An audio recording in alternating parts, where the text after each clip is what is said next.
বীর মুক্তিযোদ্ধা, মাটি ও মানুষের কিংবদন্তি নেতা, উন্নয়নের রূপকার জনাব মোবাইদুল মুক্তাদির চৌধুরী মহোদয়ের জন্য আপনারা দোয়া করবেন। তিনি আমাদের অত্যন্ত আস্থাভাজন ব্যক্তি এবং অসংখ্য অগণিত মানুষের বাতিঘর, সুন্নতের অতন্ত্র প্রহরী। আল্লাহ যেন ওনাকে নেক হায়াত দান করবেন, আমিন। বাবার আমার, আপনাদের কাছে অনুরোধ করব, আপনারা আমাদের জন্য দোয়া করবেন। আর আমি বিশ্বাস করেন কিনা জানি না, আমার চেহারা দেখে বুঝতে পারতেছেন আমি খুবই পরিশ্রান্ত। সারাদিন আমি মাঠে মাঠে রৌদ্রে, এরপরে এখন আমি মিটিং কইরা ডাইরেক্ট এখানে চলে আসছি। আপনাদের কাছে একটা মেসেজ আসবে আগামী 28 কিংবা 30 তারিখে। এই মেসেজটা আপনারা সবাই বুকে ধারণ করে আমরা যেই জন্য নাসিরনগরে আসব সেটা সেদিন বলবো।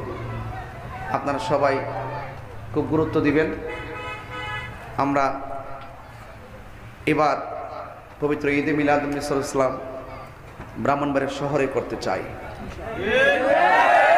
রাজি আছি কিনা বলেন? ইনশাআল্লাহ বলুন। আল্লাহ, এটা আপনারা খুশি হবেন।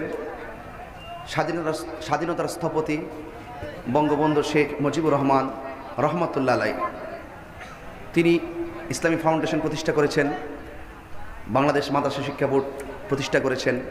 তারই সুযোগ্য কন্যা জননেত্রী শেখ হাসিনা, তিনি সারা বাংলাদেশে 560টি মডেল মাদ্রাসা প্রতিষ্ঠা করেছেন। এই 560টা মডেল মসজিদের ইতিমধ্যে যতগুলো খতিব নিযুক্ত হয়েছে আলহামদুলিল্লাহ সবাই সুন্নি জামাতের। তো সুতরাং যারাই সুন্নিয়তের কথা বলে আমরা তাদের পথে চলি, ঠিক কিনা বলেন? এবং দীর্ঘদিন পূর্বেই এই পবিত্র ঈদে মিলাদুন্নবী সাল্লাল্লাহু আলাইহি ওয়াসাল্লামকে রাষ্ট্রীয় মর্যাদা দিয়েছেন এবং সেই দিনে বাংলাদেশের দীর্ঘদিন ধরে ছুটি ছিল প্রত্যেক প্রতিষ্ঠান, ঠিক কিনা কোন? আর আমাদের জননেত্রী শেখ হাসিনার এই আমলে গত কিছুদিন পূর্বে রাষ্ট্রপতি মহোদয়ের মাধ্যমে একটি প্রজ্ঞাপন জারি হয়েছে।